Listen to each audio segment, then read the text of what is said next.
even bother living like the Son of Man. Since I have moved into this lifestyle a little bit more, a lot of people have been asking that question: why do you even want to live like the Son of Man when you can just call upon His name and that alone will save your soul? Why don't I just wait until death to experience perfection?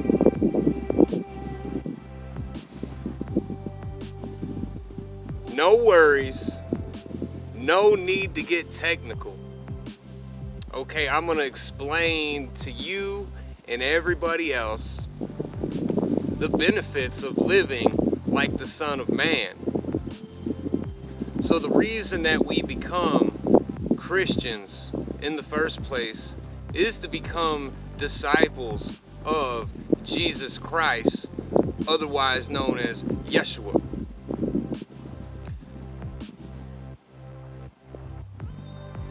He tells us that in the final days, if all we did was call His name, that's not going to be enough. And so I've embarked on this journey, and it has enlightened me even more as to why I follow the Son of Man and why I choose to discipline myself after Christ, which that is what disciple means, is to discipline yourself afterwards. First of all, Satnam, Namaste, Malakwakas. What is to be enjoyed in the moment? And if you'll look behind me, I'm not quite in the heart of nature, but I'm right here in the living room.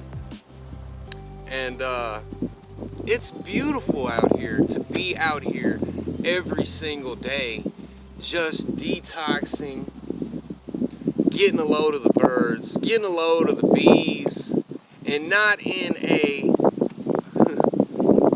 certain way.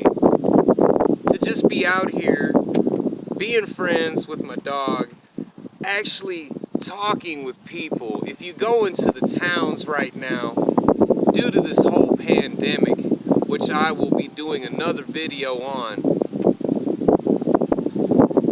it's a ghost town in Aurora, Colorado, and I've not been yet to the innermost city, but I can imagine that it is not the way it used to be. And so,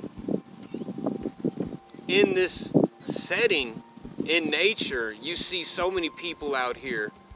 The bike path that I live next to has become a bustling little freeway of people and bicycles and kids and dogs. And they're all coming out here to get a bite of nature because they have nothing else to do but get in tune with themselves and get in tune with nature.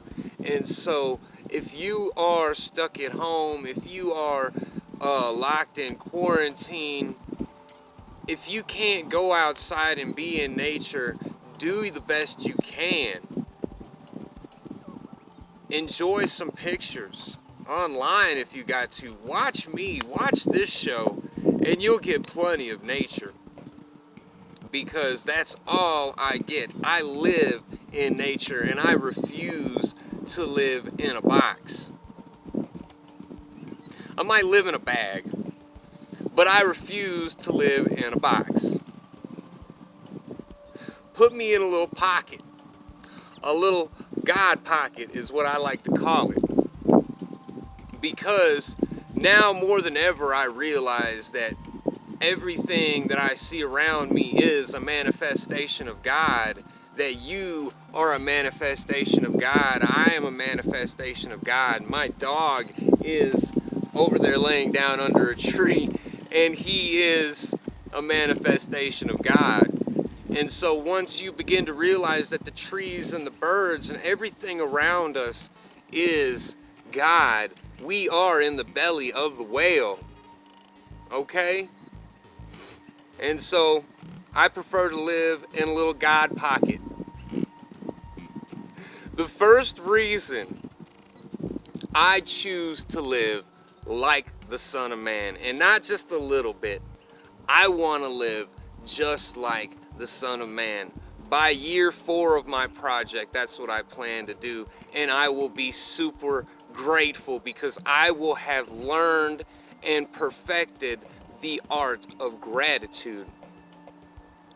Saying thanks can get you a lot of places, but to truly mean it, to truly know it comes from the heart, and to truly express that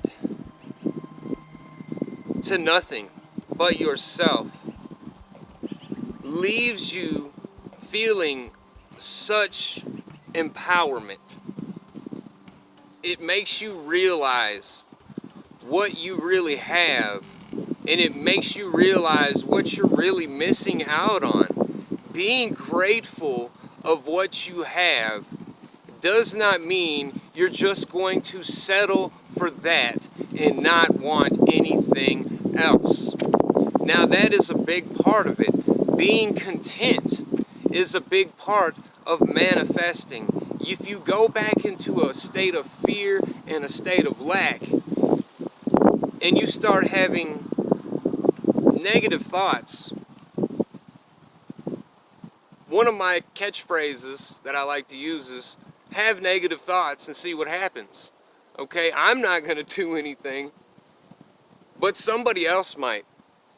And it might be you doing it to yourself. And you might be hurting your own self by having negative thoughts. So that's why I'm out here in nature living this life, because I really know what I'm missing out on. I really know I'm missing out on a hot meal sometimes. I really know I'm missing out on a soft bed. I'm missing out on cable television. I'm missing out on socializing. But it's all right, because when I do get these things, it feels so good. And I realize this is awesome. This is amazing. And it really just humbles one's spirit. And that is what I'm aiming to do, is humble my spirit just as the Son of Man. The second reason that I choose to live this way, and I think most people should go through a period where they live like this, some type of retreat. The second reason is to perfect mindfulness. Excuse me. When you're living out here and you don't have a home for everything, you barely have a home for yourself, and in that small space you have a certain amount of things. If you start placing them everywhere, you're gonna lose stuff really quickly, and then you're gonna start losing your mind because you can't find your lighter and you have to make food.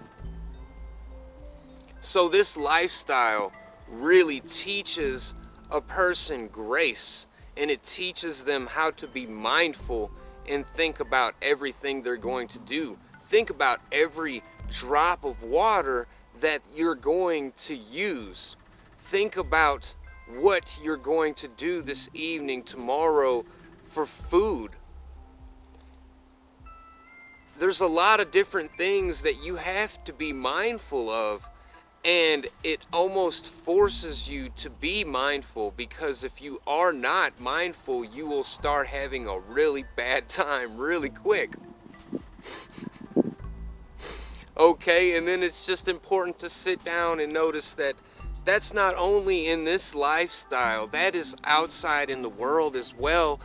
If we are to ever conquer the outside world, we have to be mindful of what we're doing. We can't go about being like clunky knights wearing armor.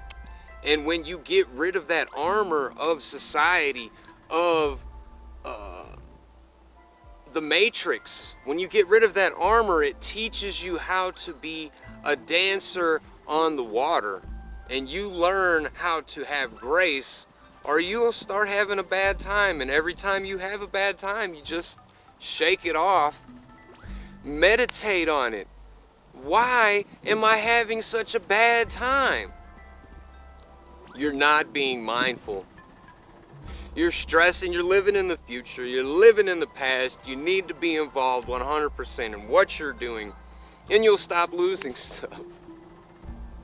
So that's another reason I love this lifestyle. Reason number 3 why I choose to live this lifestyle is to let the worm die. A piece of scripture that Christ, well, a piece of scripture from the Bible, a quote from Christ is,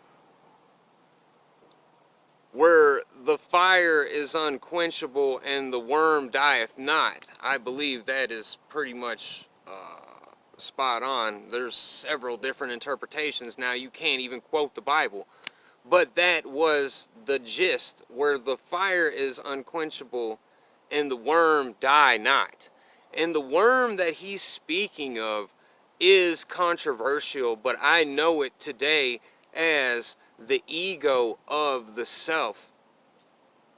And so the ego is that driving force that wants us to live. It keeps us alive and going. It is a function, kind of like your car. When you go to back into something, it beep, beep, beep, beep, beep, beep, beep, beep, beep, beep. Okay, that is basically like your ego.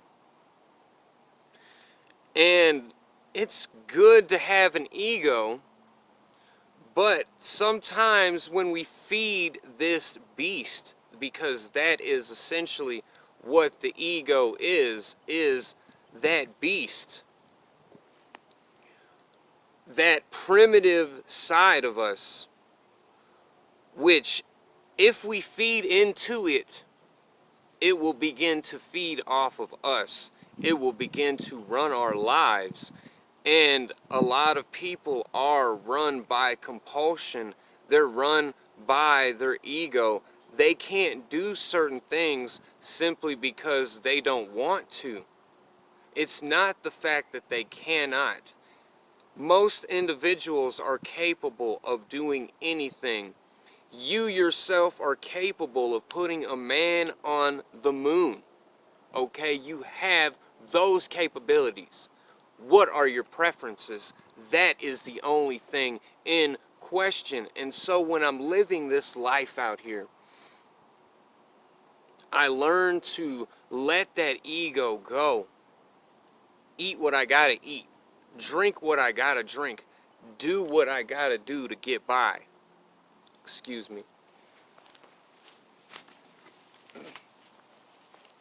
You know, I always get cottonmouth when I do these videos. For some reason. Something else I gotta overcome, and that is part of the ego as well.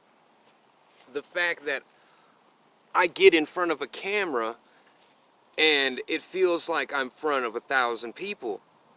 While if I'm in front of 1,000 people, it's no thing to me. So I'm trying to let the worm die. If you try to kill the ego, what are you going to kill the ego with? The only survival mechanism you have is your ego. If you try to turn the serpent on itself, you'll get the serpent eating its own tail forever. and it becomes a fire that is unquenchable, and that little ego will never die. You will constantly be grabbing for the next thing, grabbing for the next thing. What do I got to do next? What do I got to do next? Never feeling contentment. And if you never feel contentment, folks, let me tell you this, you will never feel samadhi. And you will never feel number 4. Number 4 is the most awesome reason that I would encourage you to take a retreat and get out into the heart of nature.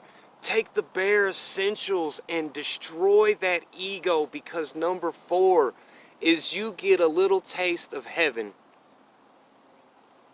I don't know how Jesus Christ felt, but I know he must have felt similar to what I feel like when I get a taste of the ambrosia that the brain produces after 7 years of vipassana meditation and at least a year and a half of chakra meditation. Among other practices that I practice, now getting out here and doing this, every morning I wake up and I try to do meditation. Not every morning I do, because what's the point of being compulsive if you're going to, what's the point of meditation if you're going to just be compulsive? So I at least try to meditate 5 days out of the week. And I do this in the morning as my coffee is preparing, as my water is getting hot. I will sit there, and even counting backwards from 9 now releases that ambrosia, that nectar of the gods, and it almost causes an instant,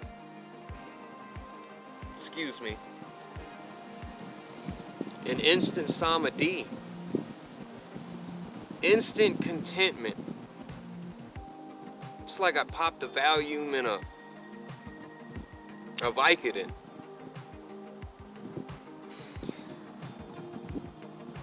Because your brain is the greatest chemical factory on this planet, and it took me a long time to realize that drugs were not the things getting me high. The way it works is you have a light switch in your head, and whenever you don't do drugs,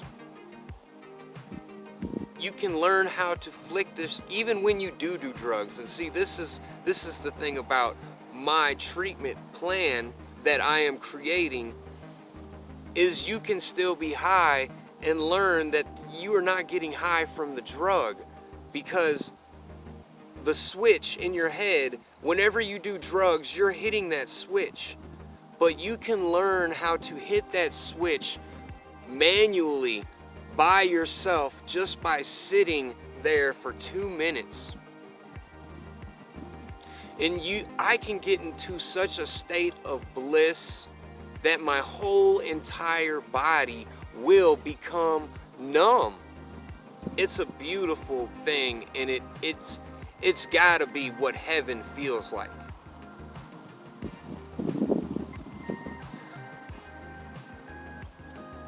Number 5, before I dabble any deeper into that, because that's a subject I want to dabble deeper into. Number 5, feel true freedom. The freedom to the freedom to do anything you want to do. And when you're living like this, you answer to no man but yourself and your stomach and your dog over there. This coronavirus pandemic has been the most freeing experience of my life, because I know now I can't depend on society. That society is the matrix. society is a trap. And they're trying to trap you in it. If everybody lived like a vagabond, they just nomad all over the country. Literally nomad all over the country. Because it would be settling. Because you would feel that true freedom. If everybody did that, what do you think would happen? Number one is you would feel true freedom. The second one, we'll get to that. But if you live like this, you do have to give away a lot of comforts.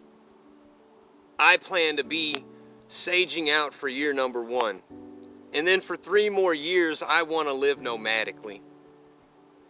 But if you choose to do a retreat, at least, and then live as cheaply as you possibly can. No car payment, buy a beater.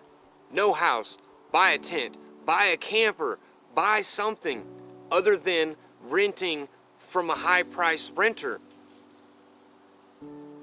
Take these steps, and after 4 years of doing this, you will have $48,000 because the average person pays $1,000 in rent a month. Right? And now it's hard to do it during these times. That's why I'm saying go ahead and take your retreat. And when that's done, why go back to living that old life? Experience the true freedom. And when you're done, you can build a business from the ground up. You will have your own money. It only takes about $5,000 to start a business in America. And hopefully after this new change comes, after the winds of change blow, hopefully it will be so much easier for us at a impoverished level to rise up. And if it's not, that's okay, because you can discipline yourself to such a degree it doesn't even matter what the matrix is, what hoop you have to jump through. You learn grace if you're an acrobat, and then you can jump through any hoop that they put before you, and then you can get to the top and help others up. And that is reason number 5, to feel that true freedom.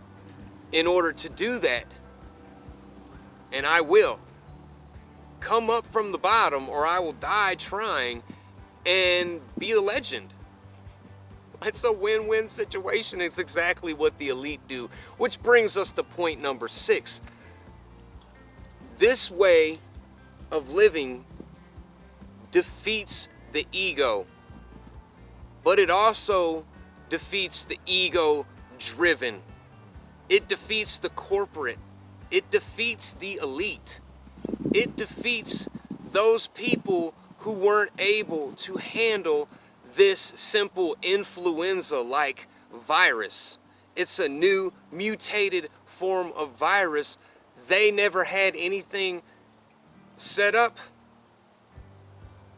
It's just interesting to me. All of it, very interesting. And so if this continues, this deadlock that's been going on for 2 weeks, they expect it's going to go on for another month. If everybody did this prior to the pandemic, the powers that are at it and power, they were not going to be in power anymore. And now that this gridlock is happening, a major shift is about to occur. Okay? Living this way jams up the money wheel.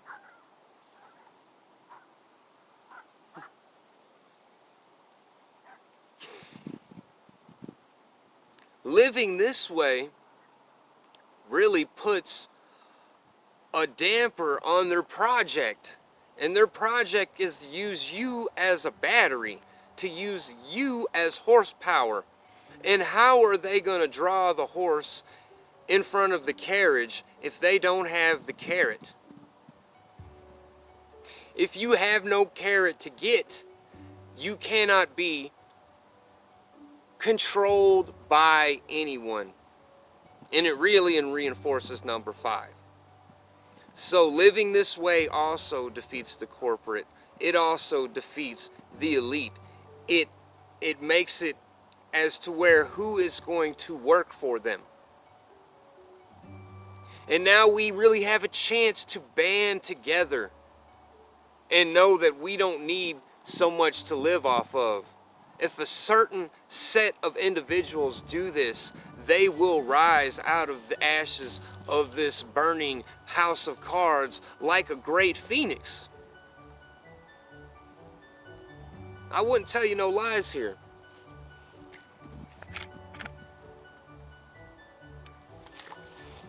Number 7. Believe it or not. Number 7. The 7th reason that I choose to live like the Son of Man. And I believe everybody should eventually learn to live this way and perfect this art, this discipline of the ego and destroying it completely. And that is to liberate at death. You see, when Jesus Christ resurrected at death, he'd already lived prior lives. According to the Hebrew tradition, it was supposed to be Adam, or early Judeo-Christian. It was supposed to be Adam who was Christ. Come here. Come back. My little follower's running away. So,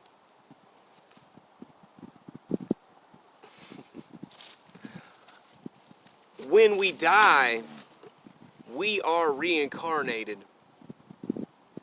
And Jesus knew this. And he knew that he had to defeat the ego in order to not carry it into the next life. Because he figured out the keys to life and death. And he figured out that if we go into death with bad karma, if we go into death with this ego nagging at us, it's going to follow us through death. And it's going to haunt us into the next life.